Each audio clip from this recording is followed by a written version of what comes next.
Que é mista, né, presencial e virtual. É uma reunião da Frente Pro Petrópolis que marcam os 10 anos da tragédia do Vale do Cuiabá.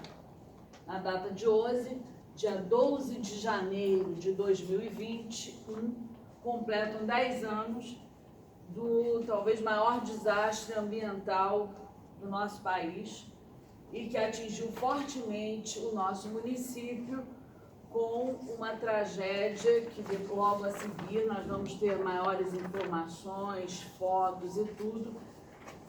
A Frente Pro Petrópolis fez questão de fazer esta reunião hoje, marcando esses 10 anos, porque a Frente Pro Petrópolis nasceu junto com a tragédia do Vale do Cuiabá, nasceu numa reunião na Universidade Católica de Petrópolis, se não me furta a memória, em agosto de 2011, na época com a presença de Dom Filipe Santoro, diversas autoridades. Nesta reunião estava presente meu pai, Felipe Guedon, e naquele momento, então, nascia a Frente Pro Petrópolis e a condução foi deixada ao cargo de Felipe Guedon, a pedido do bispo, que estava indo para a Itália, e desde então foram 10 anos de consecutivas reuniões mensais, no mínimo uma vez por mês haviam reuniões da Frente Pro Petrópolis, quase todas as vezes essas reuniões foram sediadas na Firjan, na Rua Dom Pedro, a quem aproveito a agradecer muito.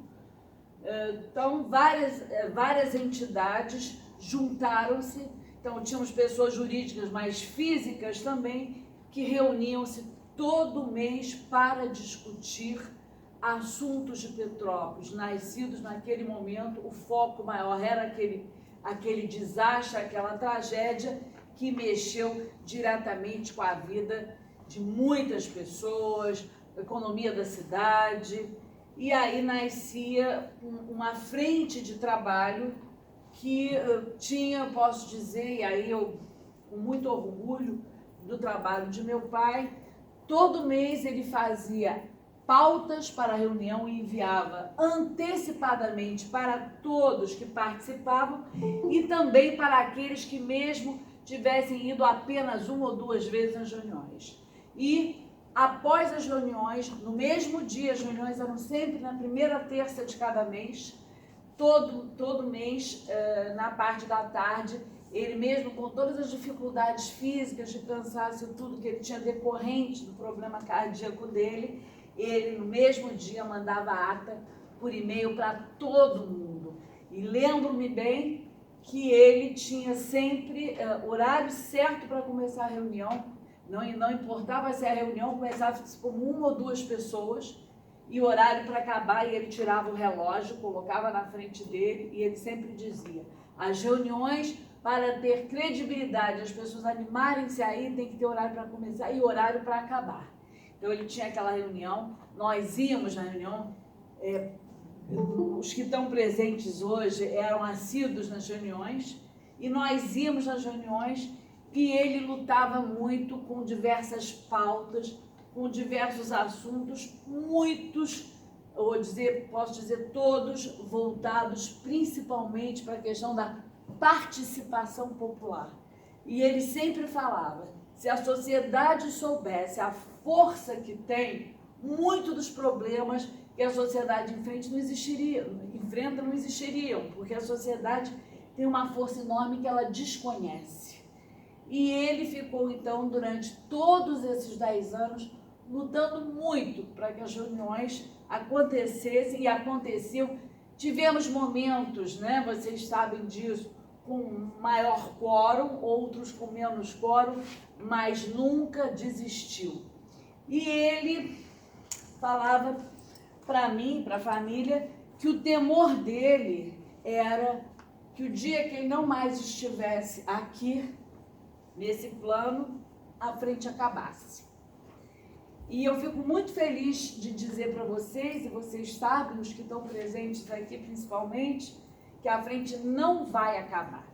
A frente acaba de ser incorporada pelo Instituto Felipe Guedon, que é o IPGPAR, que recentemente homenageou o Felipe Guedon, dando nome a ele nesse instituto, que vai abraçar as principais bandeiras da Frente Pro Petrópolis. Então, eu posso jurar aqui que nós não deixaremos, eu falo, não é a Sílvia, é um instituto, são os participantes, é a sociedade civil organizada, engajada, e nós temos sim um dever de casa, que é cada vez mais animar outros soldados a juntarem-se a nós, para que a gente possa fazer realmente acontecer a participação popular em Petrópolis, a verdadeira participação.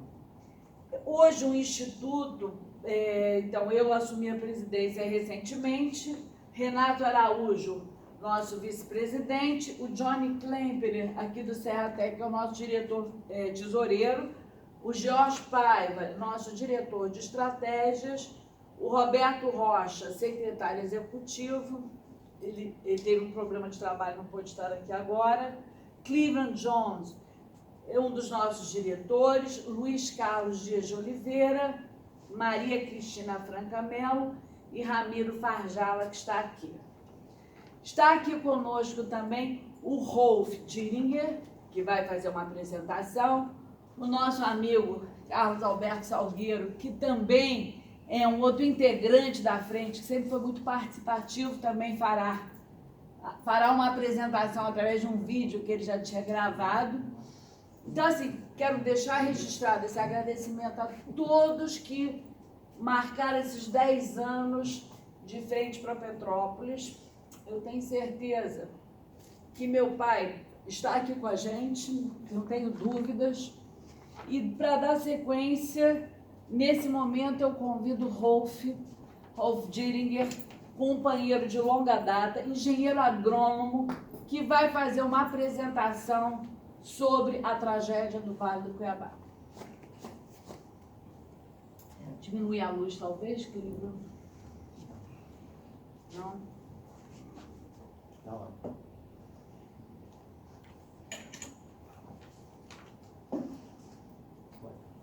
Vai. Um pouquinho.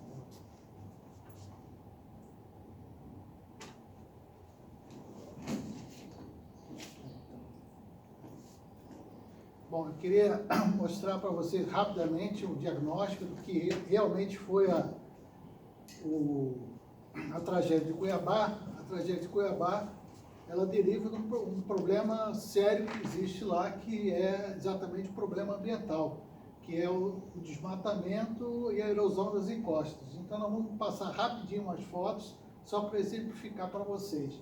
Aqui eu tenho a foto na entrada do Vale da Lua, e aqui também são fotos que mostram todo o morro desmatado, com erosão e, obviamente, escorregamentos. Aqui também, entrada do Vale da Lua. Seguinte, aqui nós temos aqui as imagens de Madame Machado também, e aqui já era onde que é a cervejaria Imperial.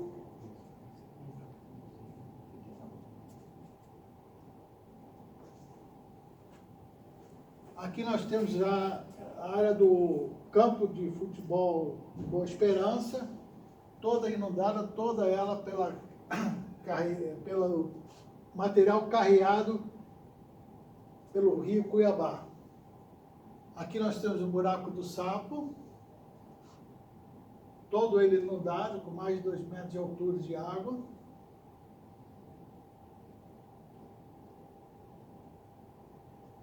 Mais uma vez, buraco do Sapo.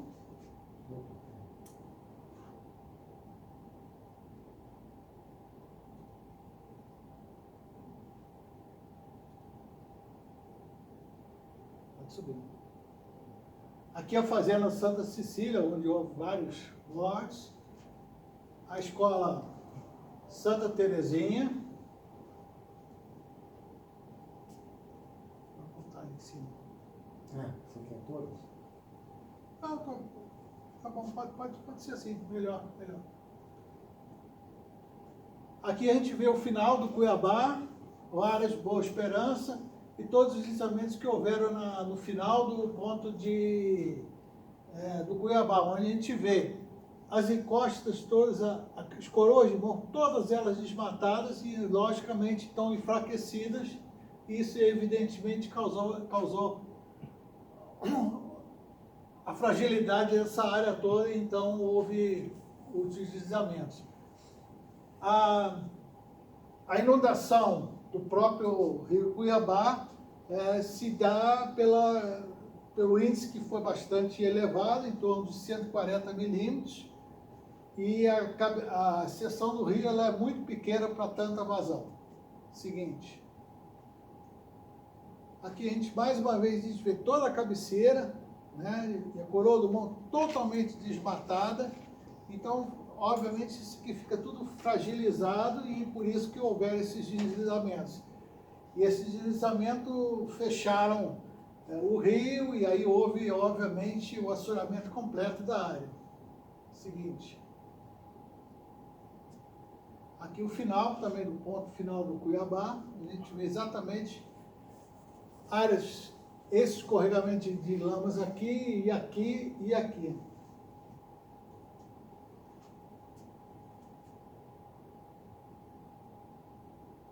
É o seguinte. Aqui em torno do Aras, Vale da Boa Esperança, né?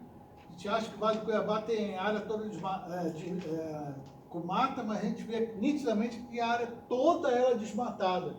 Então essa área toda, ela consegue, quer dizer, toda a área que desce aqui, 90% vai rapidamente para o rio, né?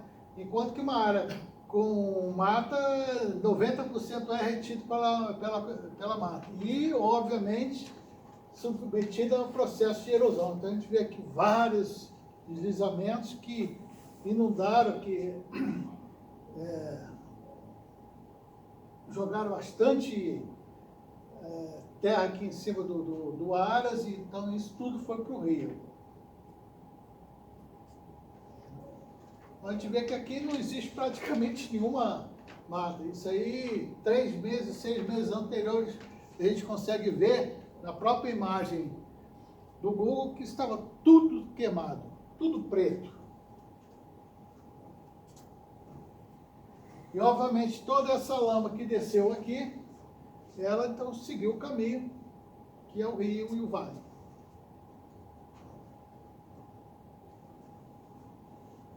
Aqui a gente vê de novo.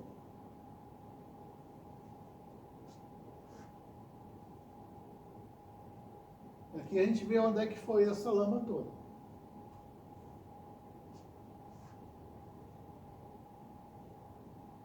E passando, obviamente, aqui já é a escola de Santa Terezinha, né?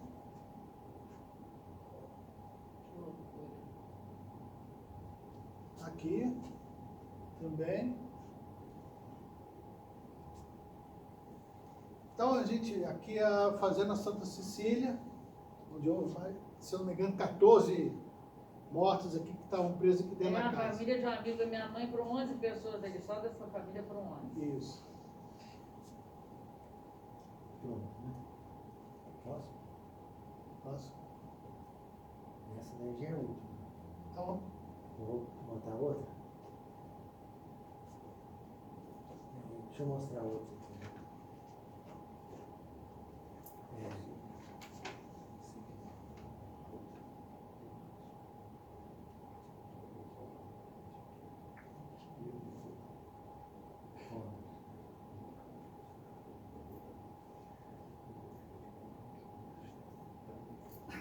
aqui agora eu vou mostrar para vocês o que foi feito de obras, o que elas construíram e também a efetividade dela.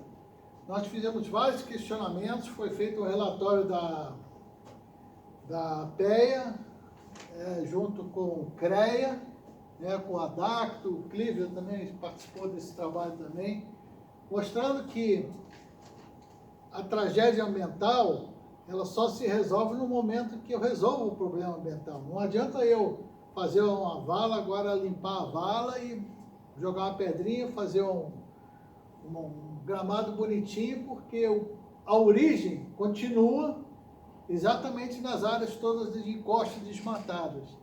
E, infelizmente, na causa não se trabalhou. Só se enxugou o gelo, limpando as valas e fazendo aqui um trabalho de embelezamento da região, mas de efetividade em termos de trabalhar em cima da causa, de acabar com o problema do assoreamento dos rios e o problema das enchentes e dos deslizamentos, infelizmente, nada foi feito. Então, eu estou mostrando aqui o que acontece aqui. Nós já havíamos alertado que isso aqui estava sendo feito sem proteção, as rochas sem proteção, que obviamente primeira chuva ia jogar isso tudo dentro do leito. Os rios iam ficar novamente assoreados em função de toda a lama que desce das encostas desprotegidas de vegetação. E a questão, nós apresentamos até o cálculo que se o que foi aberto, e a maior abertura da seção, que com dragagem ali, aumentava a capacidade dos rios de absorverem água em apenas 2%. Então, é o seguinte, isso aqui então são como foi feito lá. Seguinte, essa é lá no final do Vale do Cuiabá. Seguinte, essas obras todas que eu chamo cosméticas, né, atingiram o valor de 63 bilhões de reais. Tá? Seguinte, aqui a gente vê, o nome é bonito, mas infelizmente, seguinte, tá? Projeto Rios da Serra, e aqui a gente vê exatamente como foi feito tudo. Seguinte, isso aqui foram reuniões que tiveram junto com a comissão da Câmara, O goivinho ali? a DACTO, né? Com a mão, você acha que é o goivinho com a mão na cintura? Sim, sim. Não, aqui é o coronel Simão. Ah, Simão, tá certo, tá certo. Simão, a DACTO, Tá Silmar Forte, que era o chefe da comissão naquela época, e que realmente a gente conseguia debater várias coisas e questionar várias coisas. Mas, infelizmente, só ficou nas obras de emergência. Seguinte, aqui novamente, essas foram as casas que foram construídas lá em frente a Poncho Verde, né? Lá em cima. Eu tive lá essa semana lá, tá tudo direitinho, realmente, a coisa ficou bem feita. Teve algumas correções que tiveram que ser feitas e elas foram feitas. E eu acho que foi algo que a gente pode dizer pelo menos positivo nesse aspecto. Estão ocupadas? Nem todas. Estão ocupadas, todas elas com um cercadinho, cada um fez sua mureta, uma cerca viva, está tudo muito bonitinho lá.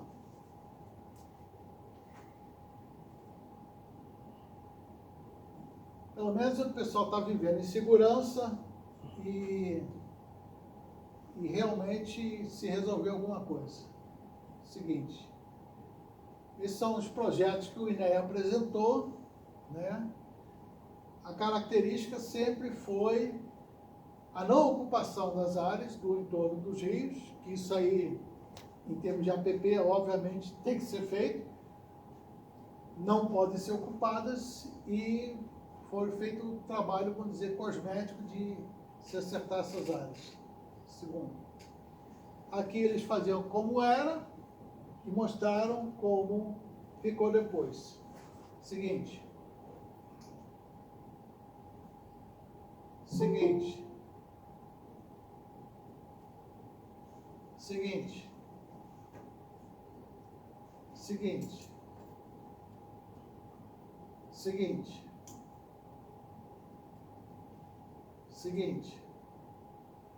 Aqui está, mais uma vez também, seguinte.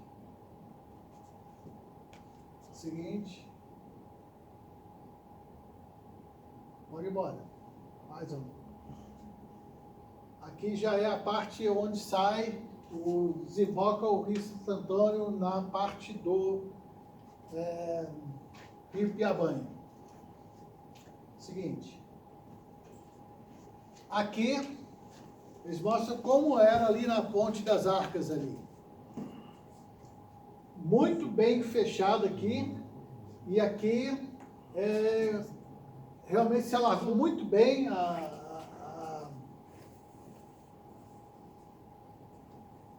se alargou bem aqui toda a parte da confluência.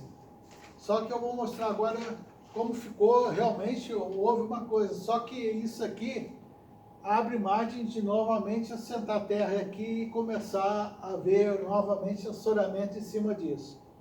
Então, para vocês terem uma ideia como está hoje isso aí, seguinte, isso aqui já foi a enchente que houve lá um ano depois, que não deu conta de tudo isso, mas tudo bem. Isso é lá naquela região.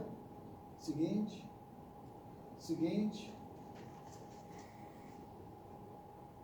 Isso também é lá na confluência.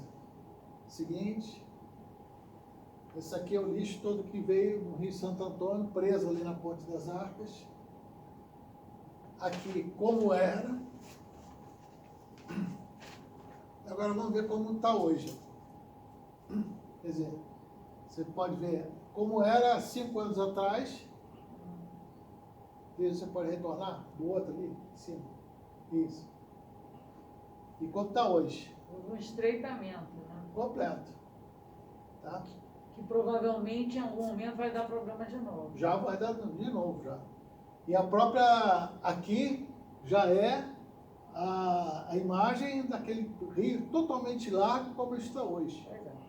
Tá? Então não adianta você simplesmente canalizar, aumentar a seção do rio, limpar tudo e o rio não estiver limpo e com água limpa. Então vai assorear e em 5 anos isso já está tudo. Nós estamos igualzinho a gente estava antes de 2010. Infelizmente pode acontecer mudar o local do desastre, né? Quer dizer, Vai voltar, exatamente, mesma coisa. Seguinte, então eu vim aqui são o que foi feito, se plantou lá, fez ali um oba-obazinho de 250 mudas que se plantou ali, mas precisava 25 milhões. Então são 0,0001% do que necessitava para acabar o assoreamento, foi plantado apenas 250 e não 25 milhões. Seguinte.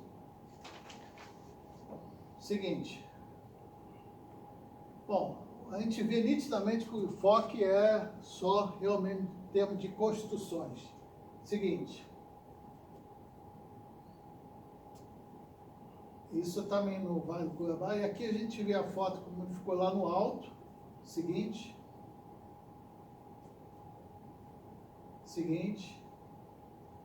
Isso aqui é o que a gente alertava, como ia, se não fizesse a contenção das rochas e o que inundou. Seguinte. Isso aqui é o leito. O Plínio está no leito do rio. Dissemos que essas rochas todas iam descer. Desceram e estão no leito. Acabaram de fez um assoreamento moderno, já com pedra também. Bom, a real causa de tudo isso aí, são, obviamente, uma coisa que continua incontrolada, diminuiu em alguns pontos dentro do Parque Nacional, através do Prévio Fogo, mas as próximas 10 ou 20 imagens você pode acelerar, que só mostra só o problema crítico, que é a causa de todos os problemas do assoreamento dos rios. Totalmente queimados. Tudo queimado, né? E as encostas também. Então a gente, infelizmente, enquanto a gente não dominar isso e não conseguir controlar as queimadas, nós não podemos até, se a gente consegue uma determinada área controlar 3, 4 anos sem fogo, pode haver uma regeneração natural. Mas isso tem que ser, obviamente, monitorado. Seguinte. Não tem área sem queimada. Tá? Que tristeza, meu Deus. De cortar o coração. Então a gente vê que a origem de tudo está exatamente nisso. Não está no problema do rio, que está com uma calha pequena. Não. Não adianta a calha de rio se enquanto tu estiver jogando lama. Né? Seguinte. Aí tem bombeiro, tudo em vão. Um cesto com um máximo de 1.000 litros de água, né, nessa extensão toda.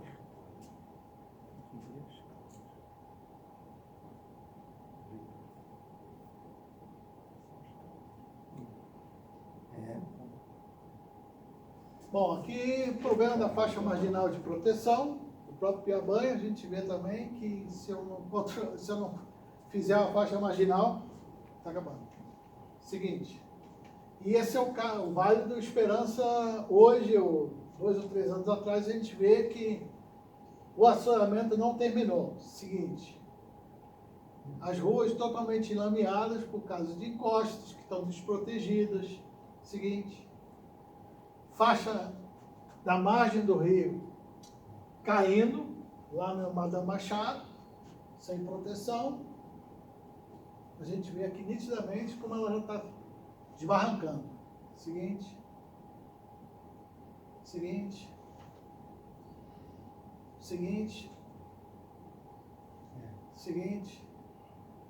Os rios novos canalizados continuam com a água barrenta.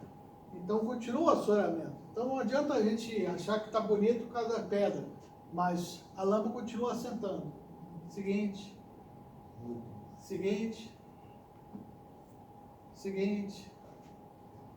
Essa é a erosão que existe naquela região. Seguinte. Essa é a cor dos rios. E olha só o que acontece nas estradas, porque tem estrada entupida. Seguinte.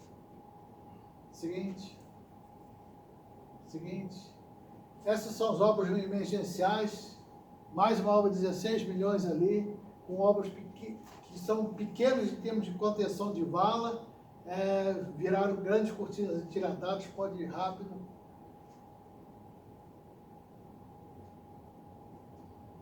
Aqui uma valazinha de 1 metro, aí eles solucionaram isso com uma vala pequena aqui, solucionaram com uma grande cortina atirantada. Quer dizer, eu estou matando um mosquito com a bomba atômica.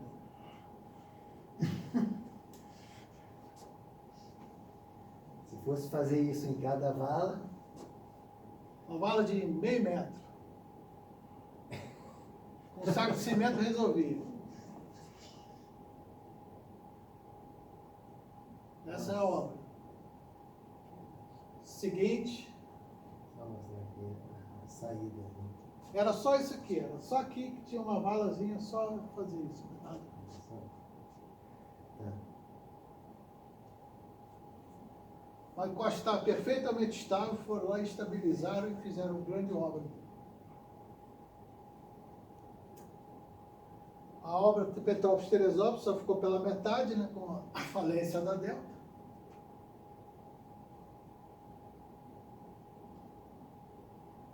Aqui, não adianta fazer cortina atirantada. Se continuar com a queimada, próximo, ocorre deslizamentos. Seguinte.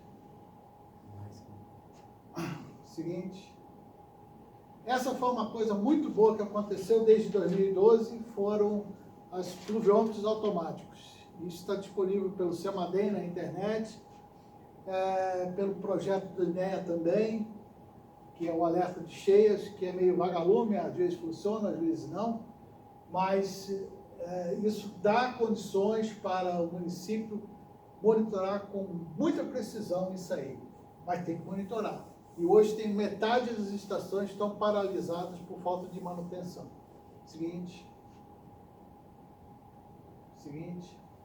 Essa foi uma reunião que nós tivemos com o Guedão, com Lima. Marcos Lima da INEA, exatamente falando da questão de manutenção das estações da INEA. Quer dizer, nós fomos duros, mas sempre houve uma grande amabilidade entre a FPP e o INEA nesse ponto.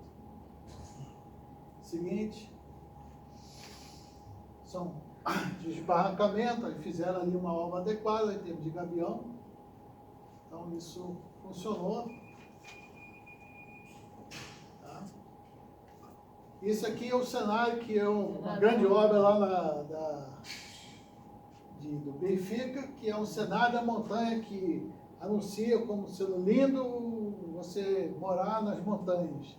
Esse cenário, pode ir embora, virou um cenário de horror. Seguinte, tudo queimado, tudo em volta queimado. Né? Então, a gente vê aqui, tudo devastado, queimado, que o cenário da montanha virou um cenário de horror, de queimada, e futuramente, com certeza, vai virar um cenário de tragédia e enchentes de deslizamento. Era isso que a gente tinha para falar. Só para terminar, essas obras todas foram gastas em torno de 150 milhões de reais. Se a gente resolvesse recuperar ambientalmente e reflorestar todas essas áreas, gastaríamos só 75 milhões e não teria hoje um deslizamento em nenhum rio açoriano. E seria uma obra definitiva que geraria beleza, renda, emprego e muita água. E hoje nós voltamos ao mesmo ponto ou antes de 2011, em termos de assoreamento de rios e devastação E não ambiental. foi por falta de aviso, né, Rolf? A gente sempre trabalhou em cima Quantas disso. vezes a gente escutou, já tinha visto essa apresentação com menos imagens, mas... As não imagens foi. foram construídas Sim, ao longo do claro, tempo. claro. Rolf, muito Muito obrigada, obrigado aí, viu? entendeu? Merece até aplauso. Cleveland, meu diretor, a gente vai agora fazer a apresentação do Paulo Moura. Depois eu queria fazer uma pequena quebra de protocolo, como no finalzinho, entendeu? Dá 3 minutos para o Salgueiro, que além do videozinho, ele vai falar, pode ser 3 minutos, você consegue? Paulo Moura, depois 3 minutos e a gente segue. Eu só queria falar um pouquinho a questão do Paulo Moura. Paulo Moura, ele é ambientalista, fotógrafo, especialista em vigilância em saúde e ativista ambiental. Realizou diversos cursos sobre educação ambiental, fauna carioca, direito ambiental, controle de vetores e outros na área de saúde e meio ambiente. Atuou na Coordenadoria de Vigilância Sanitária de Petrópolis e hoje é servidor